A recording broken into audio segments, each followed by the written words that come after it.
All right, I think it's working. All right. Good. Sound check. All right, I'll try not to move around too much. Yeah. But this is a pretty good microphone. I think we're in good shape here. All right, hi everybody. My name is Ayman Elsawah. I came in, I was invited here by Sam. Thanks a lot for having me. And Steve, thanks again. So today's talk is going to be covering a few things. I'm going to cover cloud security from my perspective, and diversity, and then a little about getting into Infosec. So a little about me. I like Hawaiian shirts. So on Fridays I wear Hawaiian shirts. Today's not Friday. Is this what people see online? Yeah, should be, yeah. Okay, so oh, it took a while. Okay, great. So yeah, I like Hawaiian shirts. I'm really into coffee, so this is my actual coffee set at home. So if you want to talk about single origin and different pour methods and recipes, happy to talk about that.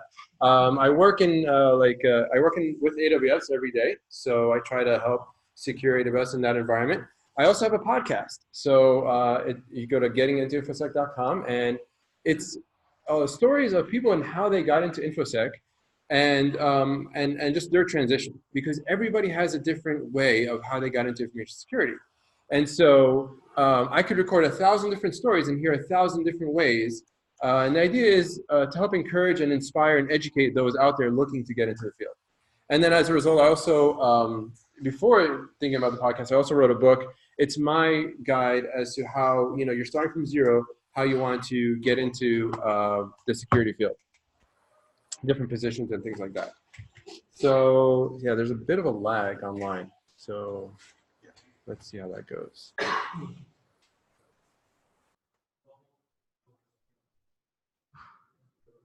Wow, that is quite a bit of a lag. Should I switch to a different Wi-Fi? Yeah, let me switch networks. Oh, that's fine. Oh, it's not. Maybe you've got to set your machine to mirror, so what you see on there is equal. No, it's mirroring. It's just That's weird. Huh. It's a lag. I think because I'm on slower connection. Oh, yeah, if you go to our Wi-Fi, maybe it'll be better. Yeah, unfortunately. That's probably it. Okay, let's see. Zoom is pretty good at letting you switch networks and not freaking out, which is pretty impressive. In fact, I should turn this off.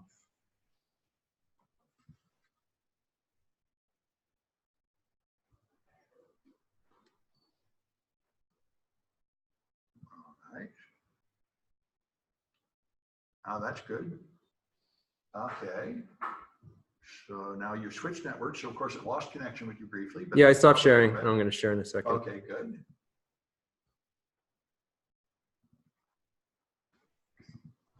Aha.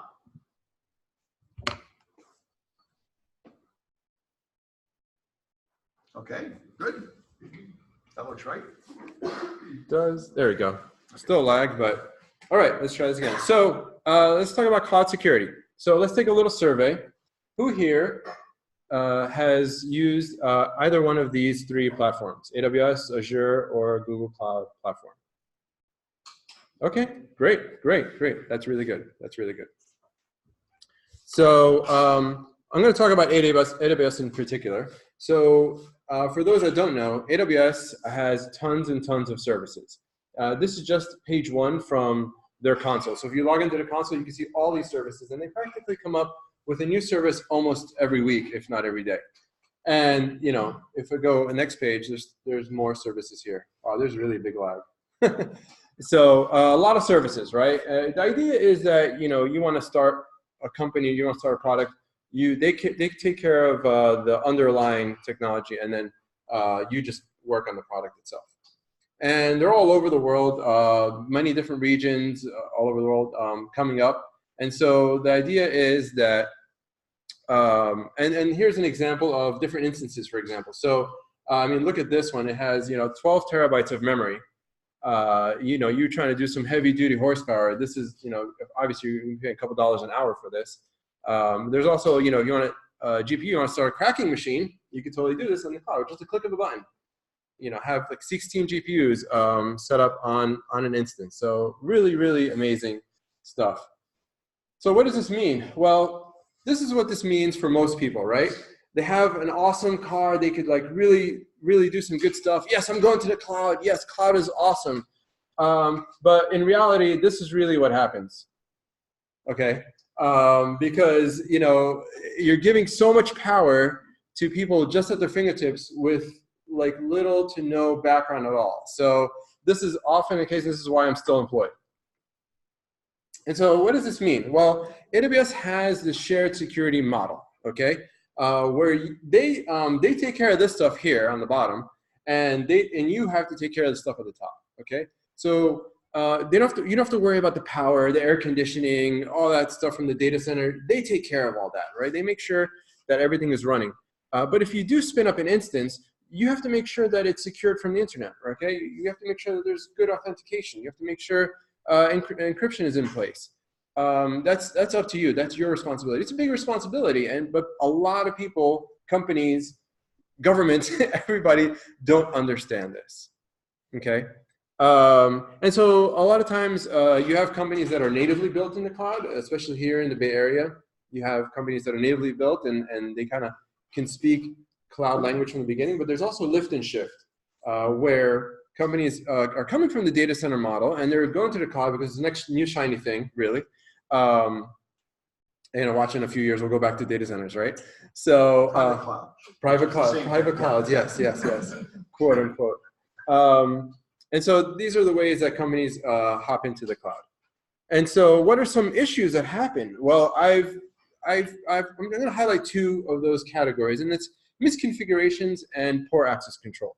And you could argue that it's the same thing, but let's, for the sake of argument, let's talk about misconfigurations and poor access control. Okay. So let's talk about. I had another GIF, but it was in a different document. So this is a list of all the S3 bucket leaks. What's S3? S3 is a container of where you're supposed to store your data. By default, it's closed, but oftentimes, you're looking to share your data with either a third party or another developer or whatever it is, and you hit public, and lo and behold, your data is now public to the world without people knowing it.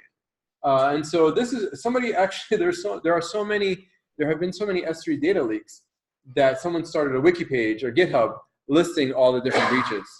Okay, so it's quite a list of items. And here are a couple examples to highlight.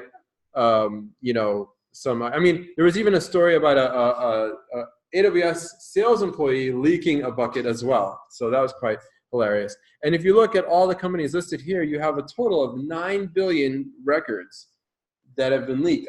And this is at the time, it's increasing all the time. So what about poor access control? Well, IAM is the new perimeter. What is IAM? Identity and Access Management. So before, everybody was focused on the network and making sure that your servers are secured and the network access is limited, and et cetera, and even whitelisting. No, IAM is the new perimeter. If you don't have your credentials secured, it's a disaster, okay? And we're talking about having a piece of credential that looks like this, okay, that's sitting in your code, okay, or sitting anywhere in the world. With this piece of information, I can, from a CLI, with one line of a command, I'm not even going to say code, one command, I could launch 1,000 instances of the ones you saw earlier, all over the world, if I want, okay? And so oftentimes, it still happens today, you have companies that leave this information in GitHub, in code, everywhere, and it's really a disaster. So we really want to limit this and then have this not happen. So yeah, and so there's, I'm sorry, yes. Limited as in not use that system or just control that better? That's right. So ideally, we would not want to use these are keys, so access keys. There's another way of doing things where you could have, for example, an instance. You can give a machine a role-based access and say, hey, you're allowed to do this, this, and this. And then keys are generated dynamically from the backend. where keys are short-lived, only 5 minutes, 1 minute, but you don't even see that communication. So doing it this way is kind of the manual way, which is fine for certain instances, but for an application, you don't want it to use hard-coded keys because they have no expiration at all. And so if an employee leaves and grabs his key, depending on the permissions attached to this, they can do a certain amount of damage. So there's certain permissions that are attached to these credentials.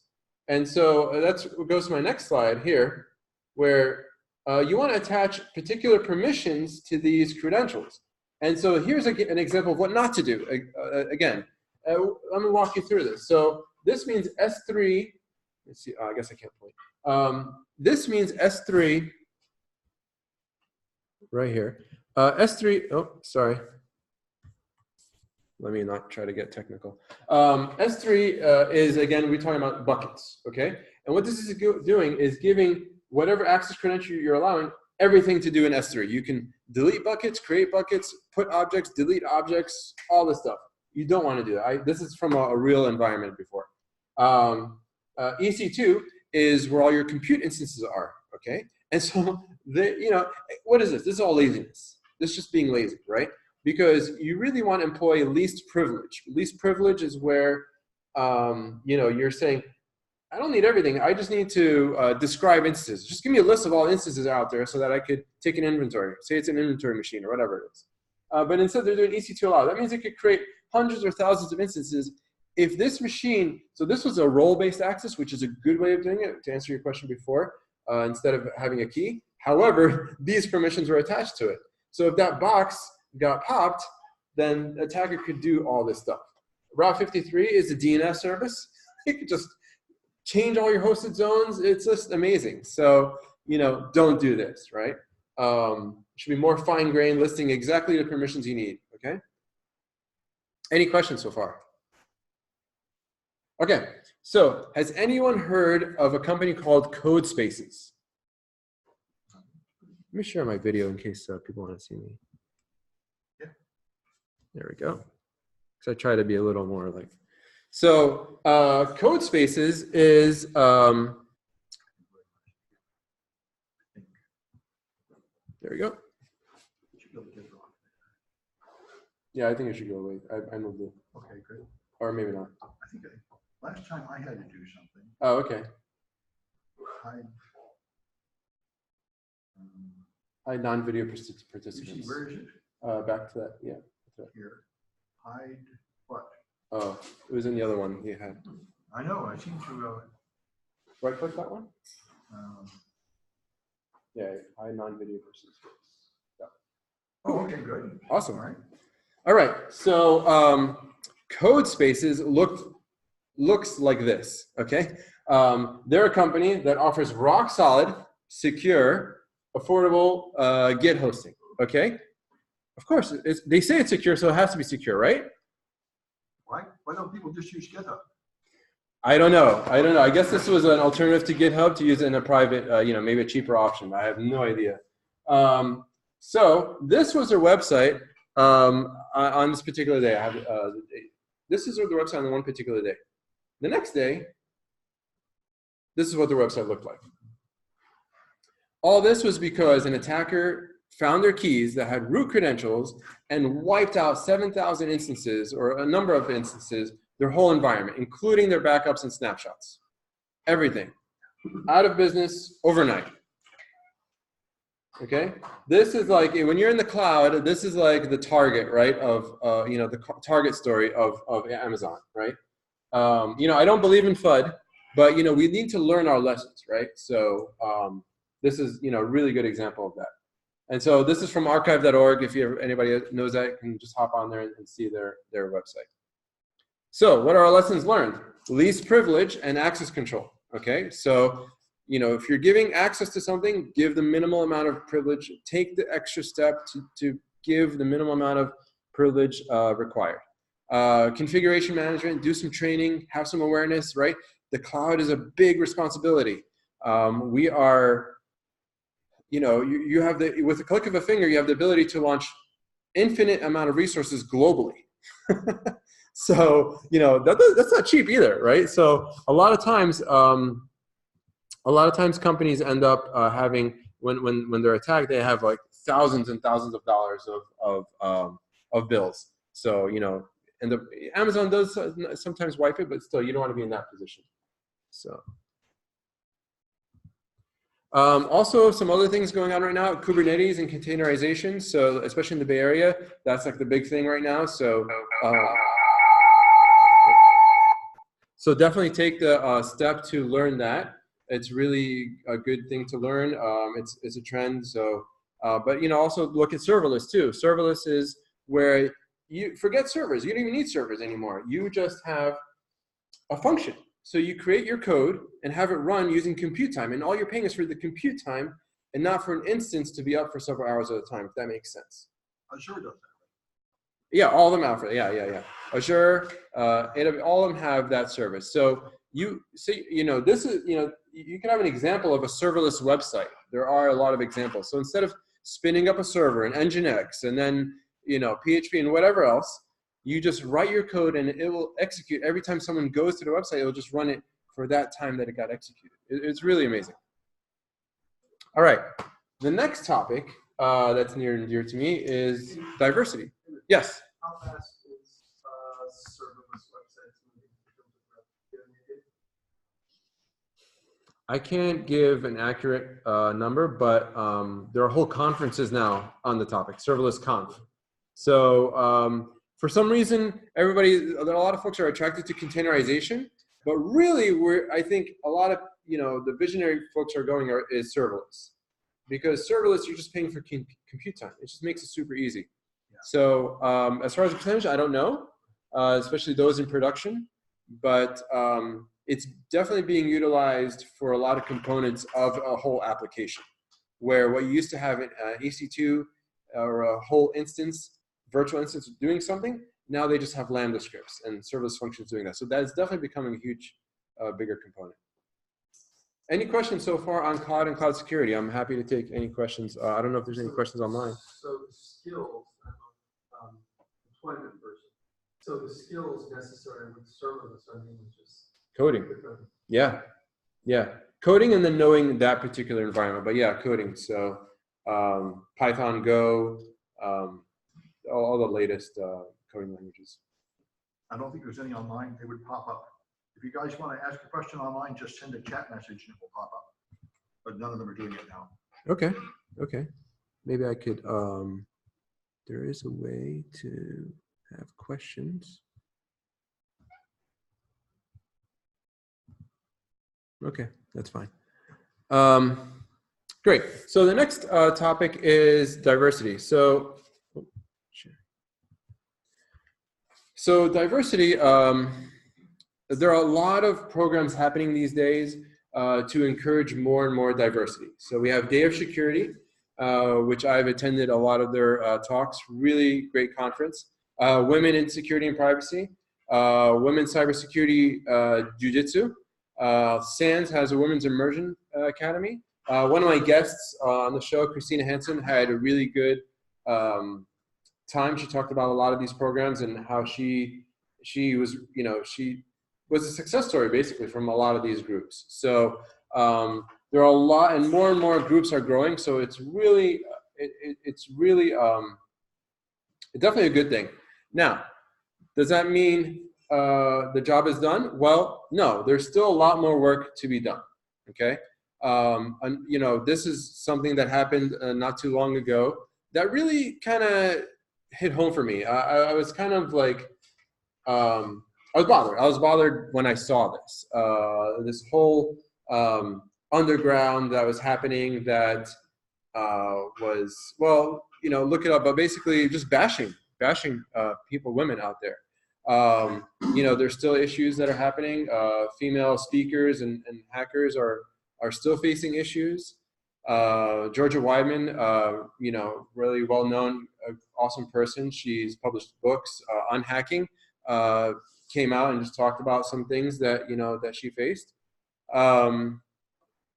Another person, you know, these are quotes from other people. So what I'm saying is there is still work to be done in this area. And it's really important that we just have awareness, because frankly, part of it is just awareness. A lot of people don't know the gravity of what people have had to face before out there.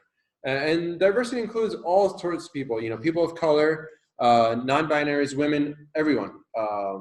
People, anyone that's in a disenfranchised situation. This was from someone I met recently, actually. She sent me this quote. This was something she said after meeting me and giving me her story. So she said, as a woman getting into Infosec, I feel as though I have been alone my entire life, learning and self-teaching with no real guidance or mentorship. So that also really touched me. I just got this last night. So that was really interesting. So that's something I just wanted to share with everyone about diversity, kind of just bringing awareness. Now I'm going to talk about getting into Infosec. And I just finished my 20th episode. It's been really an eye-opening experience where meeting all these people and understand their backgrounds. I'm learning a lot from everyone I've met. I'm getting to understand how the different backgrounds. So I'm meeting journalists, librarians, social scientists, programmers, IT admins, and they've all transitioned into jobs like security analysts, security engineers, security architects, compliance, CISOs, all over. It's just been amazing. And I think we really take for granted the skill that's required for information security. A lot of folks feel that you have to be a coder, the programmer, or a certain type of a hemisphere kind of person, like left or right. But that's not the case. All these people are creative, they're curious, they're entrepreneurial, they have grit. It's really interesting to find these qualities of folks that are out there in the field. It's more math. People assume that you have to have a math degree to really be a hacker or programmer. That's right. Yeah. That's right. It's a huge assumption. I just heard it today. Oh, I was interested in computer science. It's nice, but I'm not good at math. I'm not good at math either. So you have to find, first of all, it's good to know yourself, right? I think in anything, not even security, anything, you need to know more about yourself. So get in touch with what are your strengths? A lot of times we're really focused on strengthening our weaknesses when really it should be strengthening our strengths. We're wasting a lot of time, strengthening our weaknesses. But we need to know what our strengths are. And so actually, there's a problem too. Everybody assumes that you take a quiz and you do badly, that means you'll do badly on the job. Or you may have more software or utilization skills, where you're more like, I found this tool to fix my problem, even though I didn't write the code to fix the problem. That's right. That's right. So the question was, or the comment was, that a lot of people feel that if you don't do good on the quiz, then you're not suited for the job. And if you fail this particular thing, well, you know what? The responsibility is also on hiring managers and hiring folks out there.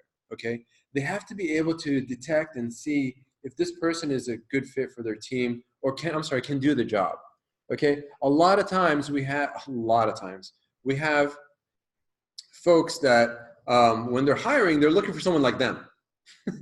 They're not looking for someone to finish the job. They're looking for someone that's like them. Well, go get a robot. The clone. Wait until we could clone people.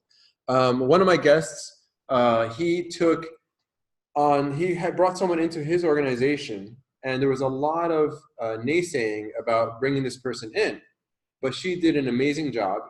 She was very successful in moving forward the security line. A lot of people were criticizing him for hiring or for bringing her in internally. He's on, he mentioned this on the show, and she was a success story. So he was able to pinpoint. Another person I saw at Day of Security identified someone that that didn't think they could do the job, but knew that person could do the job, and brought them in, and they were just a gem. So a lot of things that, what's everyone facing? Everyone's facing lack of experience. They have this catch-22 issue where I can't get a job because I need security experience, but I can't get security experience because I don't have a job. So, the fact of the matter is you kind of have to be creative, be curious, and entrepreneurial in the whole thing to try to solve this catch-22 problem. I added a couple new slides because I really want to focus on creativity.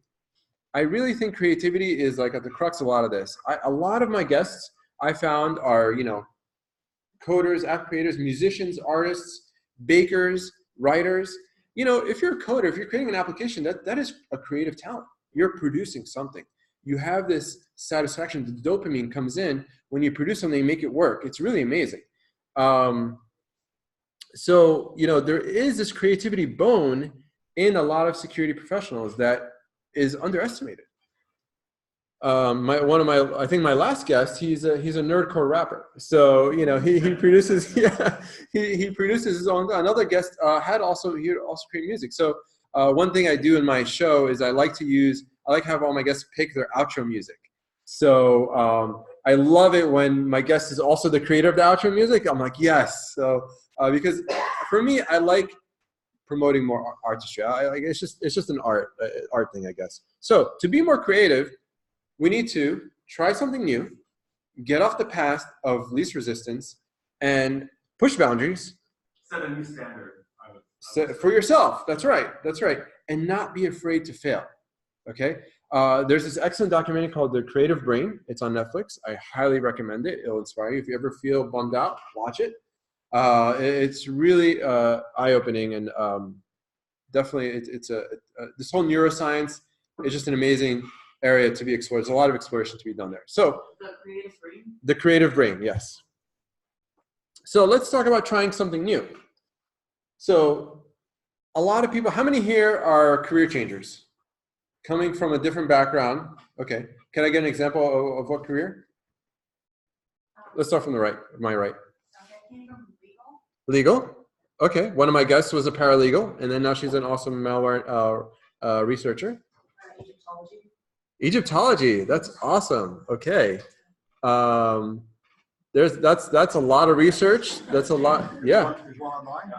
So Travis, where are you coming from?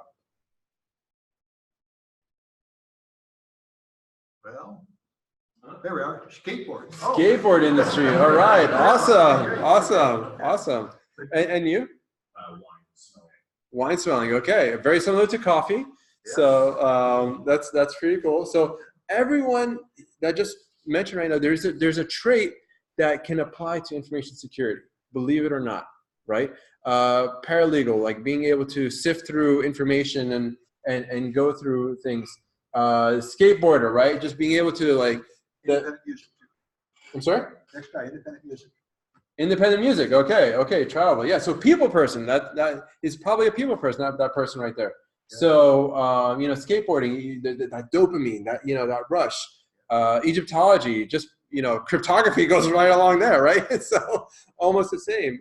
Wine, same thing. So there's always some. So everyone here, or those that are switching, are trying something new. This person right here, this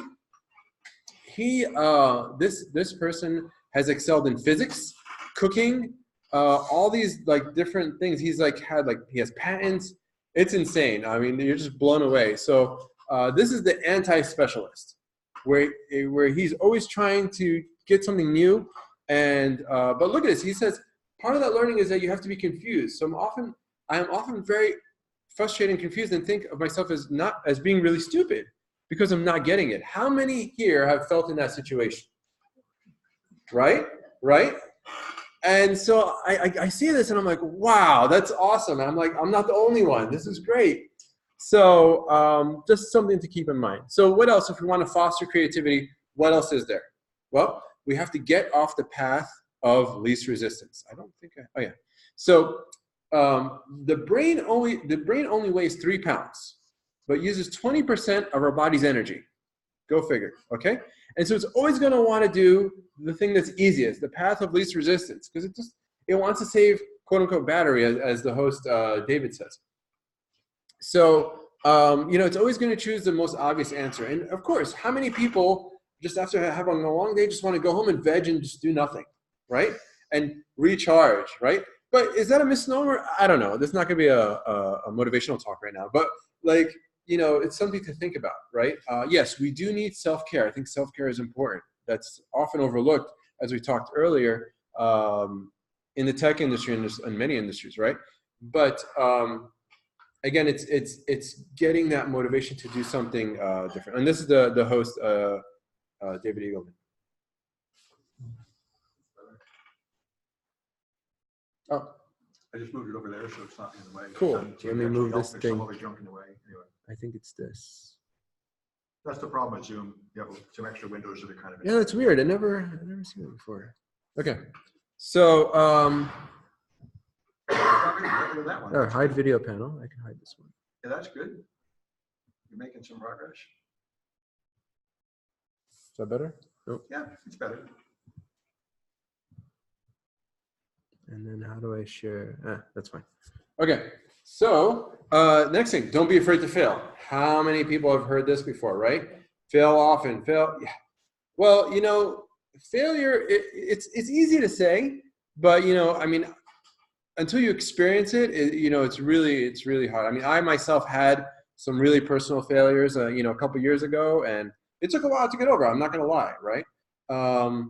But there's the other side where perfection is a twin of procrastination, right? And that's me. Like I just like, you know, and you know, keep editing the episode and keep adding more slides and it's never done. It's like, no, just stop, just get it done.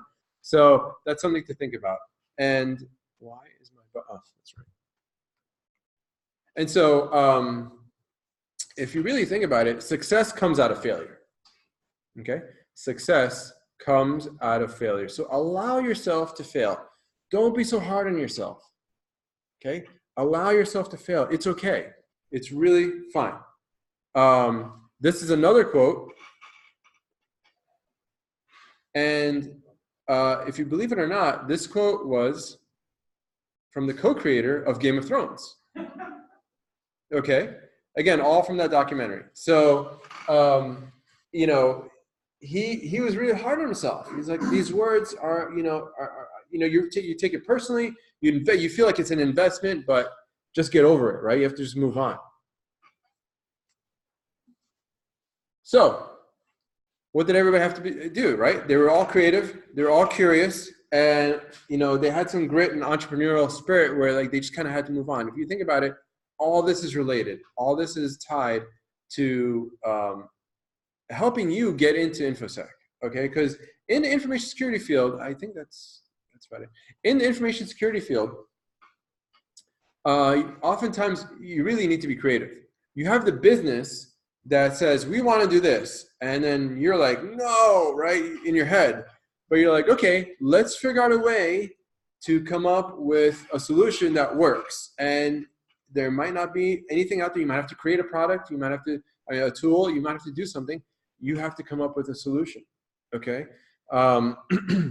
Also, when you're looking at, you say you're a security analyst, you're starting off, and you're looking at logs, and you're trying to figure out what is going on. You need to persist. You need to, you know, one of my guests, Jared, not a spoiler, but, you know, because of persistence, he was able to find the bad guy, right? The actual bad guy. Before that, a person could have been wrongly accused. But, you know, he took the extra effort to kind of just take that, you know, extra step. So that's most of, that's what I had to say, I guess, today. I am happy to open it up to questions. I wanted to leave a lot of time for questions because that's really where people have feedback. So questions. Well, for start, you know, I think it's like this is the cyber age, but in San Francisco, it's not really the cyber age. We're still stuck in 1970. You know, a lot of schools around here are not funded. All they want to do is fund sports. Math, English is like first child, second child. Sports is their third child. And anything cyber or nerd related is like, we'll just leave you in the back door and leave you to your own devices. So it's like neglect and child abuse. Unless you make it something really important, saying this is your fourth child and you're just abandoning, you know, what he or she should be supported, and like, oh, where's the company donating the money? Where's all these like things like, where's our cyber competition? Where's our, you know, thing? So, you know, unless you make that thing about it, I think no one's gonna really change anything unless you can sue. Because until someone is sued, they're gonna say, oh, it doesn't matter. Yeah. So So if I understand the comment correctly, like you mean from schools Yeah, or from from? schools. It's like the first child was math, the second child was English, and the third child is sports, and then the nerd is like the fourth child, and he's just abandoned and forgotten. Well, you know, I think things are changing where you know we're focusing on computer science and security is kind of coming. Again, you know, you face this in the industry anyway, right? Security, depending on the organization, security is often last. People will not react until something happens in security. Yeah, until something happens. Yeah, and then so you have this person said, "I told you so," right?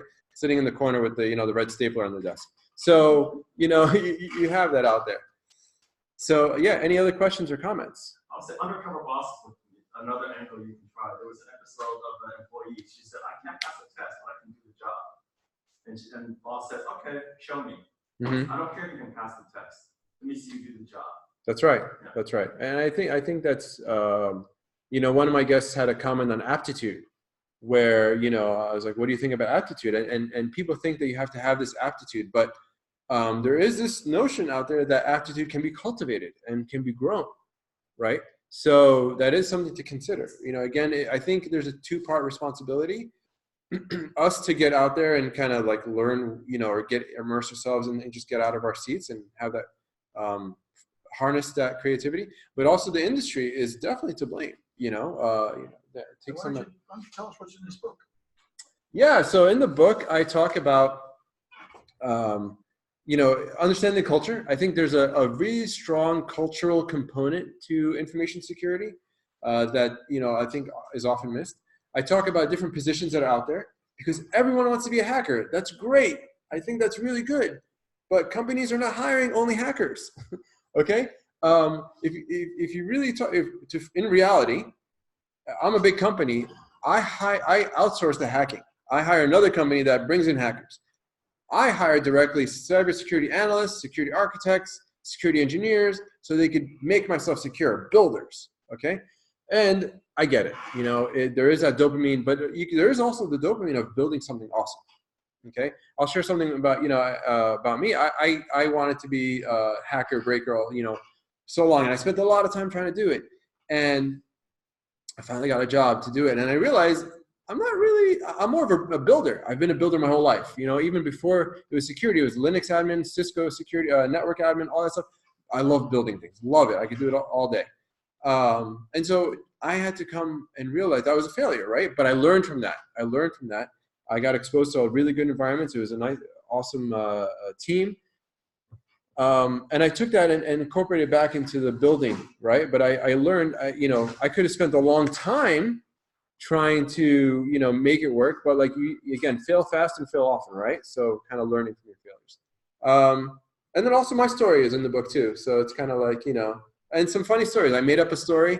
You know, I kind of took some fictional creativity there and put some things in there. You know, and it's always updated. So the cool thing is it's on Kindle. It's always updated. And then when you order it, it's really weird, but like Amazon prints it dynamically. So it's like every copy is printed like for you. So if I update it tomorrow, you'll get that copy. Anyway. That's cool. Yeah. You know, so from the employment perspective, Yeah. this week I had half a dozen students who have taken, you know, maybe 4 security classes, and none of them have actually tried to do any hacking or, you know, even dip their toe. Yes. Even though there's all kinds of opportunities around here, right? And so I have this spiel that I've been giving them. The people who sit next to me in my office can repeat it, you know, automatically by now. But there's this point at which people have to start diving in. That's right. Absolutely. And they have to start pursuing things. You mentioned this a bit in your book. There's a lot of people getting into security who have just a fear of actually diving in and doing it. Yeah. You know, they're here taking classes. I've seen people go through the entire program, right, and never really dive in. And can you say a little bit about like how you've seen people navigate that particular leap to actually trying to do the work? Yeah. Because this field, you can go home and do it at night. You can go to the hacker lab and do it. Absolutely. Go to the purple competitions and do it. but there's this thing that people have about jumping in. That's right. That's right. So the comment was for everyone online and whatever. The comment was that that a lot of people are taking courses, several courses in fact, but not dipping their feet or their hands into security and kind of getting wet with getting that like hands-on experience getting on. So I think that's super important. That's super important to kind of just get off and go ahead and do it. I think we set this high bar for ourselves, thinking that like, we can't do it or I have to do all this. Again, it goes back to perfection is the twin of procrastination. Okay. I read this in a book a long time ago. It's like, my brother tells it to me sometimes. So, just get up and do it, start small. You don't have to build an awesome lab and spend tons of money. Use what you have at home. Install Wireshark on your computer. Take a look at some network packets. If you can afford it, buy a router that will let you see all the packets and see, untangle. I have an example. There's untangle. It will let you make an $80 router into a $400 router, right?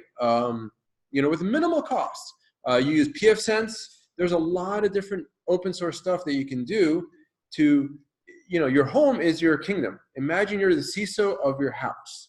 Okay, you're the CISO, security analyst, security architect, and pen tester, right? So go ahead because you have carte blanche.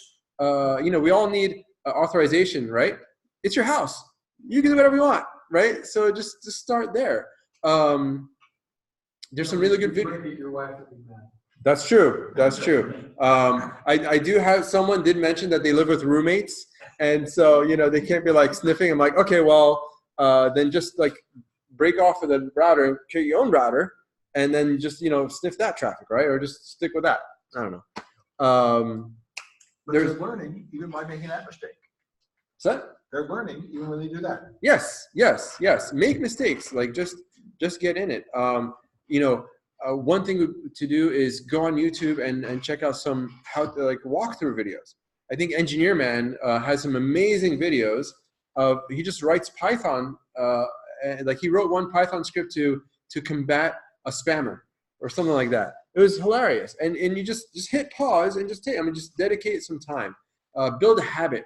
I think inertia, if we all think about our physics, inertia is the hardest part. But once we're moving, it's we're in motion. So it's harder to, it's easier to keep it up. So just getting that first step, listen to the podcast. I think that's why I created the podcast, is to help inspire you. I think one person, I think we have to kind of take some accountability ourselves too, where I think one of my guests was talking about how someone came to them for mentorship.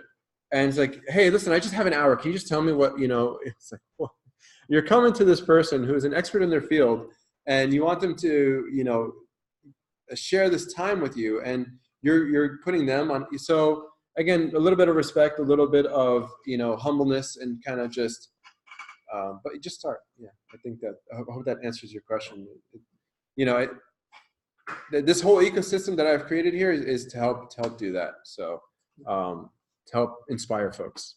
Actually, you can have a triple gateway with Comcast. You can, your partner is willing, you can set up a child account where you log into Xfinity via Wi-Fi, then you're on your own gateway. Or if you're willing to pay $10 a month for a phone modem, you can use that as a second internet gateway. There you go. Like Or get a second IP. I think Comcast might let you have a second IP.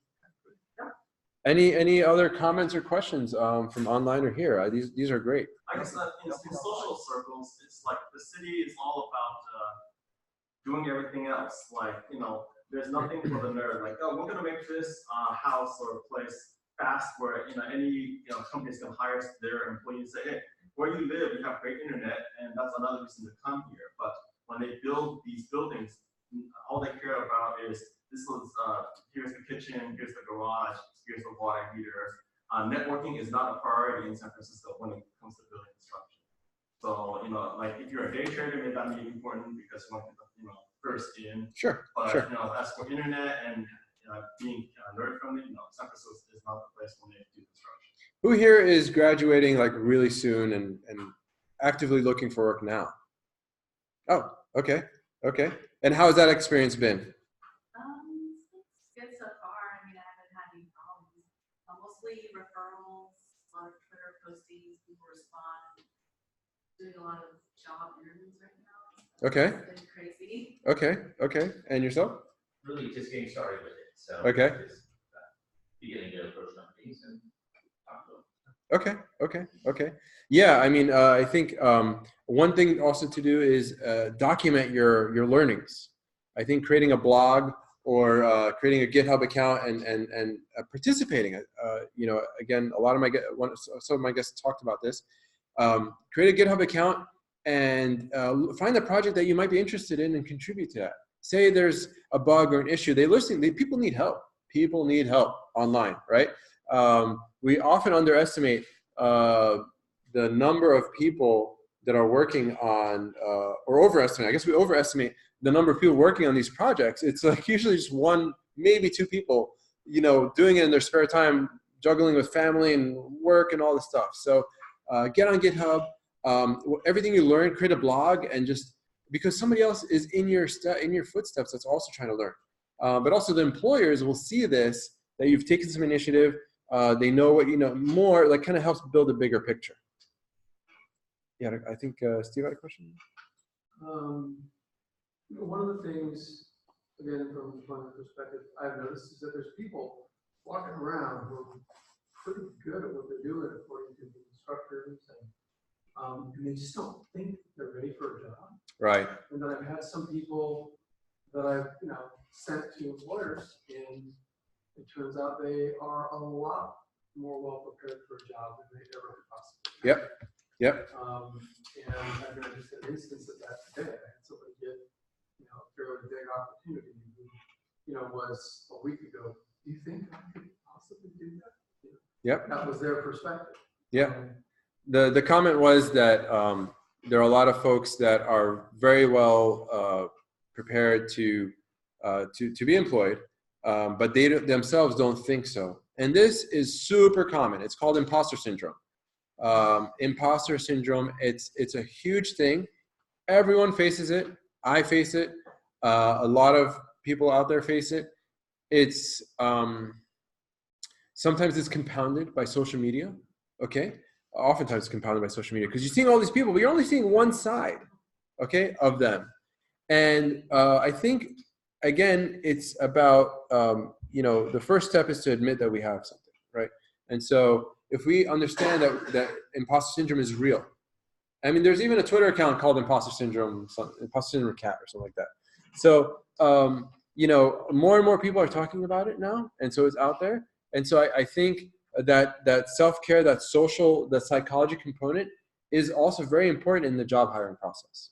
Do you know that women, for example, or men, when they see a job posting, they only feel like they need to meet 60% of the job posting to apply. But women feel like they must meet 100% of it before they actually apply. And so there's this bias. I mean, again, the industry, some people put everything in the kitchen sink in the job description, and just like they're looking for this, and they want the person to do this, and they put this as it's just insane. I also talk about it in the book. I'm like, here are some examples of bad job descriptions, and here are some good ones. How to steer off your employee. Yeah. Well, you know, again, it's a problem. So I think there's two components. The industry can do better about identifying people that can do the job. Okay. But also we, even institutions like this one, need to maybe have training for folks about imposter syndrome and that psychology component that's really super important. And I mean, it's nerve-wracking. I got to tell you. I mean, trying to switch a career, by itself is a nerve-wracking, and then trying to go into like one that, especially in the Bay Area, it's not easy. I don't want to underestimate. It is not easy, but we as long with more information, with more knowledge, we can do a better job. Well, the other factor is you got the military, and then in the military, it's still considered, cyber is part of the military, and it's not part of a nerd's job. So they expect you still to shoot a gun and not, to fight a cyber war. Well, a couple of my guests have actually former Marines and Navy veterans. And so they had some interesting experiences. I would check out a bonus episode by Infosec John after you listen to the whole thing. He talks about how he almost got crushed in a 2 or 3 story cylinder in a Navy ship because they turned on the engine while he was in the cylinder. So we're thankful that he's still with us today. A ton of InfoSec people are ex-military. Yeah, All security started in military. right. They're just following in our footsteps. Red team, blue team, where'd it come from, right? You know, the whole terminology. So there's nothing really changing there. It's not like they want nerds anytime soon because they still expect you to follow. No, they actually absolutely want nerds. Yeah, they're absolutely in demand. But I think some of it you have to sign in like you're signing up for the military, not like you're a military contractor and here's my company and I'm Yeah. That's out there too. yeah. So, any other questions, comments? All right, guys. Thank you so much. I think that was it. Thank you.